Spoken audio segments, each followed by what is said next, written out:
ladies and gentlemen, to an all-new reaction and review. Tonight, guys, we're checking out a Japanese animated film from 1987. That movie is Lily C.A.T. Now, I'm just going to state this going right in. I didn't even know that Lily C.A.T was a thing until about 2, maybe 3 weeks ago. I was looking for movies I could possibly cover for reaction and review, and I don't even remember how the hell I found this thing, but I kind of stumbled into it. And I did a little bit of research on it. I really didn't want the story spoiled.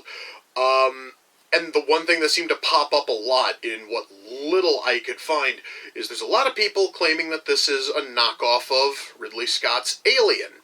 Now, I should mention that Alien is an awesome movie, and I'm totally down to see what happens if a, Japanese studio wants to make a anime knockoff of Alien. So, you know what? I am totally colored fucking curious, if for no other reason than I really am just curious if this really is as much of a shameless ripoff as people have claimed.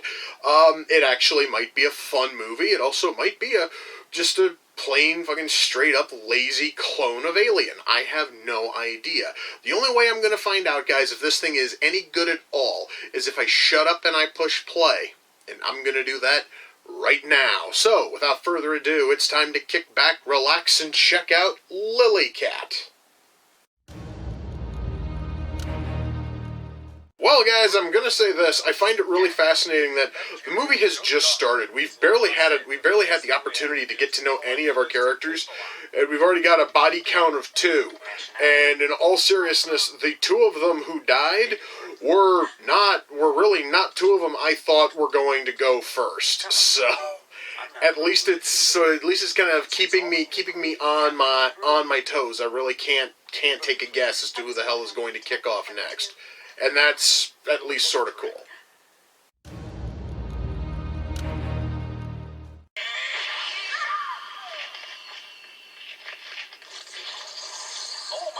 Oh my god. Well, the cat's dead. That was the goriest kill in the whole film. That was actually kind of sad too, but then again, that's because I like cats, and that was just, wow, that was really fucking nasty, guys. Holy shit. Well, guys, now that we got to see exactly what that bacteria was turning into, that looked really fucking cool. Kinda sucks that the movie's only got about 15 fucking minutes left, so we're not gonna get to see a whole lot of this goddamn thing, but holy shit, that looked really fucking cool, man. Hell yeah. Well, guys, that was Lily C.A.T. Let's shut that off. All right. I guess the first thing I'm going to have to touch on is there were a lot of comparisons between this thing and Ridley Scott's legendary film Alien. In fact, I mentioned at the very start of this that when I was trying to figure out details and information about this, I quite oftentimes would find claims that this movie is a horrible knockoff of Alien. And I will say that while it does borrow a lot of elements from Alien, it also does enough.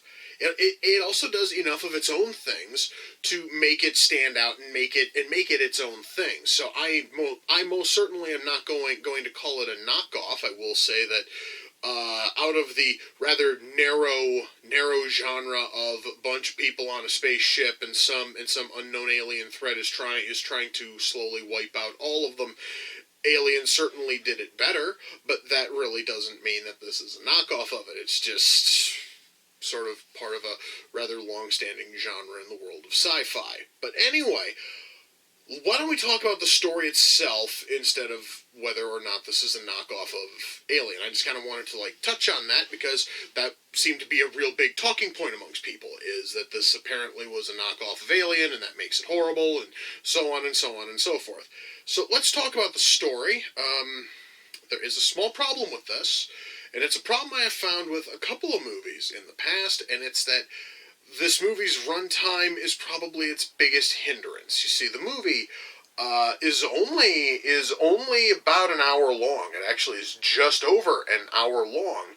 So by the time the credits have rolled, and by the time all threats are gone, and by the time our small handful of survivors are, flying off to freedom, you really don't have a whole lot of personality to look at amongst the entire cast. In fact, what I found kind of weird is almost every time a character was given at least some level of personality, they were almost instantly killed off. Our very first victim, in fact, is this big fucking beefy muscle-headed douchebag who brought a fucking shotgun on board because why not? We honestly might fucking need it. And that almost sounds like the kind of thing that would let you, last until like the halfway point of the movie, or maybe even closer to the end. Instead, he's the first one gone.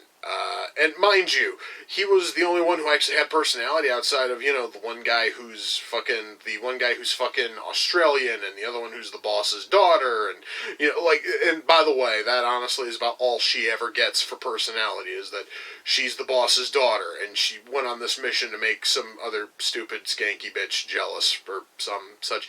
She fucking mentions it once, and it was during, like, a fucking, like, emotional breakdown, so I'm just gonna say that she doesn't have a whole lot of personality to speak of. A whole lot of our characters are kind of sort of devoid of personality.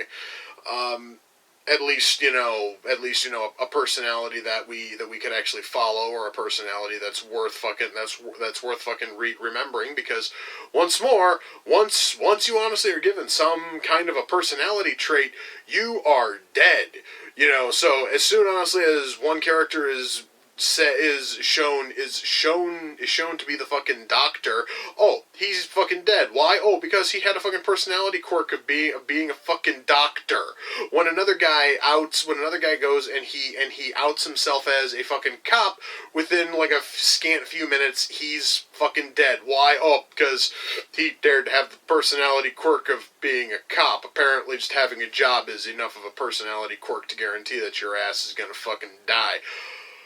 So, almost every character who gets any kind of depth is almost then immediately killed off, so then we're left with a rather shallow batch of characters. One of them, I'm not going to spoil much, I'm going to try to not spoil much here. One of them is given at least a little bit of depth, and even then it's kind of sort of shallow. This movie could have probably benefited with about 20 minutes just trying to help set up everything, trying to help set up our characters better, trying to help set up the whole setting better, and all of this other stuff, and that would have been great. Or maybe like within that 20 minutes also have more of the fucking creature. I'm not talking about long-standing shots of this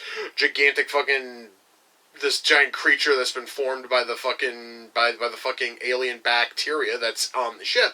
I'm saying maybe have more than just like a 5-second fight between our surviving crew members and this creature. Put in a little bit more. The movie feels exceptionally rushed, and that's a big problem. Now, if we were to overlook that, if we were to bypass the rather rushed feeling the movie has, what we do have here is certainly fun. It is certainly a fun science fiction film. It's a fun almost mindless action movie. So really, if you're not looking for plot and depth and substance and all of the other shit that I love to bang on about so goddamn much, then you're probably going to love this thing.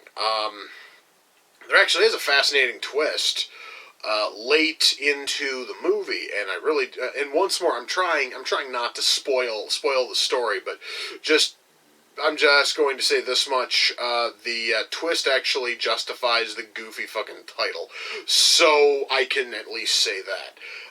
It was certainly fascinating. It totally was. I believe that this movie is, at least in terms of writing, it's passable, it's functional, would probably have done a hell of a lot better with a little bit more time in order to give us, in order to give us time to actually care a little bit about these characters.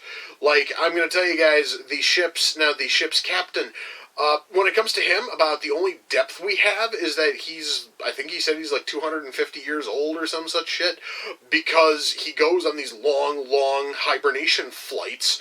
So by the time he gets back to Earth, 40, 50, 60 years have passed, and you count all of that, even though when you're in hypersleep, you only age about a year for every 20 that you're sitting in there.